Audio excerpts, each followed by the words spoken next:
भारत की space agency ISRO कई नए आयाम स्थापित करने के बाद विश्व की बेहतरीन स्पेस एजेंसियों में शामिल हो गई, जिसके बाद इसरो ने भी इस नए साल में कुछ नया करने की ठानी। इसरो ने कई सफल मिशन देने के बाद एक नए मिशन पर कार्य करना शुरू किया, जिसमें असफलता हाथ लगी, लेकिन इस मिशन से जुड़ी अपडेट सामने आई है। दरअसल 12 जनवरी 2026 को इसरो ने साल 2026 के पहले ऑर्बिटल मिशन की सफल लॉन्चिंग की। भारतीय समय अनुसार सुबह 10:18 पर श्रीहरिकोटा के सतीश धवन अंतरिक्ष केंद्र से PSLV C-62 रॉकेट ने उड़ान भरी।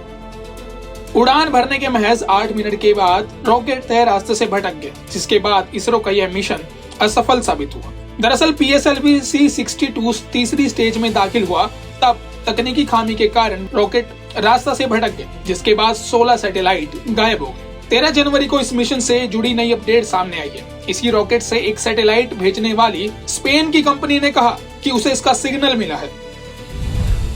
स्पेन की स्टार्टअप कंपनी ऑर्बिटल पैराडाइम ने मंगलवार को सोशल मीडिया प्लेटफॉर्म एक्स की एक पोस्ट में कहा कि तकनीकी गड़बड़ी से पहले ही उनका कैस्ट्रल इनिशियल डेमोन्स्ट्रेटर यानी किड सैटेलाइट रॉकेट से अलग हो चुका था। इसी वजह से उसे कोई नुकसान नहीं पहुंचा। ऑर्बिटल पैराडाइम ने यह भी बताया कि अब यह पता लगाया जा रहा है कि सैटेलाइट किस रास्ते से अंतरिक्ष में पहुंचा। उसके ट्रैजेक्टरी से जुड़ी पूरी तकनीकी आंकड़े और विश्लेषण के बाद में एक विस्तृत रिपोर्ट के रूप में जारी की जाएगी। इस मिशन के असफल होने के बाद कैप्सूल द्वारा सिग्नल भेजा जाना स्पेन की कंपनी के लिए राहत की खबर है। कंपनी द्वारा साझा की गई जानकारी के अनुसार किड कैप्सूल का मकसद अंतरिक्ष में कुछ समय तक सक्रिय रहकर सिग्नल और टेक्निकल डाटा भेजना था। इसके बाद प्लान था कि कैप्सूल धरती के वायुमंडल में दोबारा प्रवेश करे, इस दौरान बनने वाली तेज हीट को झेले और अंत में समुद्र में गिरकर अपना मिशन पूरा करे। हालांकि फिलहाल किड कैप्सूल अंतरिक्ष में ही सक्रिय है। इसरो के मुताबिक PSLV C-62 मिशन के 3rd स्टेज के आखिर में गड़बड़ी हुई। टेलीमेट्री डाटा से पता चला कि रॉकेट के रोल रेट यानी घूमने की गति में डिस्टरबेंस आ गई, जिसके बाद रॉकेट अनियंत्रित होकर घूमने लगा और अपना तय फ्लाइट पाथ छोड़कर भटक गया।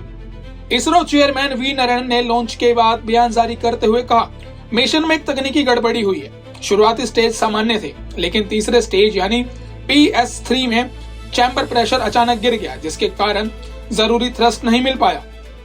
As all of you are aware, today we attempted PSLV C-62 EOS N1 mission.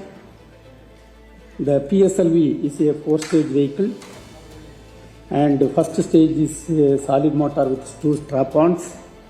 Second stage is the liquid stage. Third stage is again a solid stage. Fourth stage is a liquid stage.